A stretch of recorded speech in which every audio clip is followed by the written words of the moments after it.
आज आपको conditional sentence के बारे में बताना है। इस कंडीशनल सेंटेंस पढ़ने से पहले आप टेंस का रिवीजन एक बार पुरानी वीडियो देख लीजिएगा। कंडीशनल सेंटेंस मतलब कंडीशन बताई जाती हैं। तो ये कंडीशन दो तरह की होती हैं, एक कंडीशन जिसमें पूरी करने योग्य होती है, एक कंडीशन ना पूरी करने योग्य होती है। तो ये कंडीशनल सेंटेंस का मेन स्ट्रक्चर है, मुख्य ढांचा यही है। तो एक कंडीशन पूरी करने वाली होती है, जैसे कि तुम संविधान पढ़ोगे तो मैं तुम्हें पुरस्कार दूंगा, तुम यहाँ आओगे तो मैं तुम्हें पढ़ाऊँगा, मतलब तुम यहाँ आ भी सकते हो और मैं तुम्हें पढ़ा सकता हूँ कि ये शर्त पूरी हो सकती है। और एक शर्त होती है जो ना पूरी करने वाली होती है, जैसे यदि मैं प्रधानमंत्री होता तो देश में ऐसा कानून बनाता। तो अब मैं ना प्रधानमंत्री हूँ, ना मैं ऐसा बना सकता, ना था ना बना सका था। तो ये कभी ना पूरी हो सकती है, कभी नहीं पूरी हो सकती हैं, वो असंभव। तो अभी केवल मैं दो ही स्थितियों के बारे में बात करना चाह रहा हूँ आपको। तो जो कंडीशन पूरी करने वाली होती है उसका हम ट्रांसलेशन ऐसे करते हैं कि जो पहला पार्ट होता है उसका ट्रांसलेशन हम प्रेजेंट में करते हैं। यदि तुम पढ़ोगे तो मैं तुम्हें पुरस्कार दूंगा, दोनों में गागी गए तो आप फ्यूचर समझोगे, गागी गए हैं।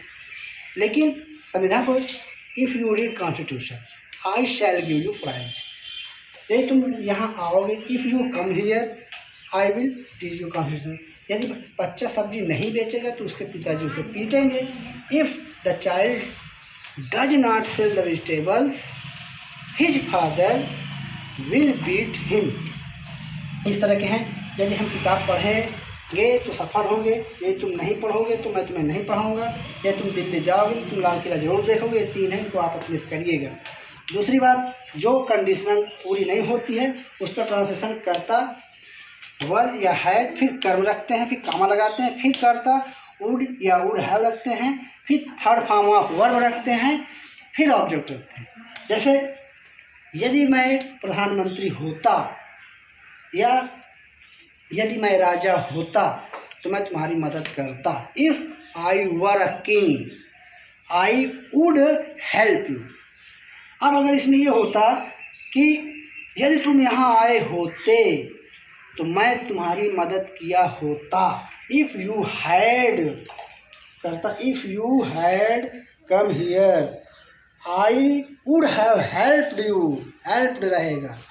यदि मैं अमीर होता तो मैं तुम्हारे लिए ज़मीन दे देता। इफ़ आई हैड, सॉरी यहाँ अमीर होता इसमें करता तो I were rich, I were rich I would give you, would के साथ फर्स्ट फॉर्म लगे, I would give you land. यदि मतलब यदि